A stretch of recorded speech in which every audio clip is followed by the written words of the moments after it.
So friends, దీంట్లో ఇప్పుడు నేను మొత్తం ట్యూనింగ్ ప్రాసెస్ కూడా అయిపోయింది. ఇక్కడ ఎట్లా చెక్ చేయాలండి, మామూలుగా నేను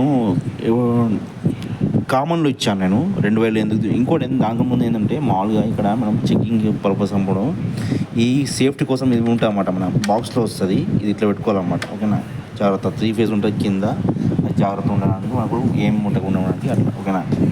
సో ఇక్కడ ఏంటంటే నేను డైరెక్ట్ ఇప్పుడు నేను ఫార్వర్డ్కి పెడతాను. ఇప్పుడు షార్ట్ పెట్టినప్పుడు ఏంటంటే ఇక్కడ చూడండి, నేను ఇప్పుడు కంటిన్యూ మోడ్లో పెట్టాను. జస్ట్ కమాండ్ అన్నమాట, కామన్ నుంచి ఎన్ఓ. ఇది ఎప్పుడైతే కమాండ్ ఇస్తానో నేను, అప్పుడు బీప్ సౌండ్ వస్తుంది మనకు. ఇది మనకు వస్తుంది అన్నమాట, అంటే ఎన్స్ అయింది ఇప్పుడు. ఓకేనా, రిలే ఎన్స్ అయింది. ఓకే, నెక్స్ట్ తర్వాత రివర్స్ కూడా తీసుకుంటాను.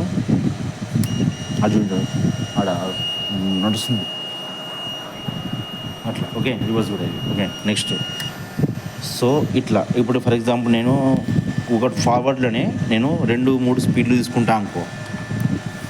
2-3 స్పీడ్లు తీసుకోవాలనుకుంటే ఫార్వర్డ్లోనే, అప్పుడు దీంట్లో నేను షార్ట్ పెట్టుకుంటా.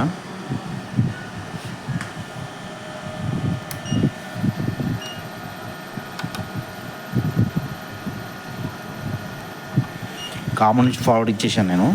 సో కంటిన్యూగా ఇప్పుడు నడుస్తూనే ఉన్నది ఫార్వర్డ్లో. సో డిఫరెంట్ స్పీడ్స్ తీసుకుంటున్నాను ఇప్పుడు నేను. ఓకే, డిఫరెంట్ స్పీడ్స్ తీసుకుంటాను. ఇప్పుడు నేను ఇందాక నేను ఫార్వర్డ్ రివర్స్ తీసుకున్నాను కదా X1లో, అంటే X1లో హై స్పీడ్ పెట్టినా. సో జస్ట్ ఒకసారి చూస్తున్నా, చూడండి 40 వస్తుంది మనకు స్పీడ్, అంటే స్పీడ్ నడుస్తుంది. ఓకే,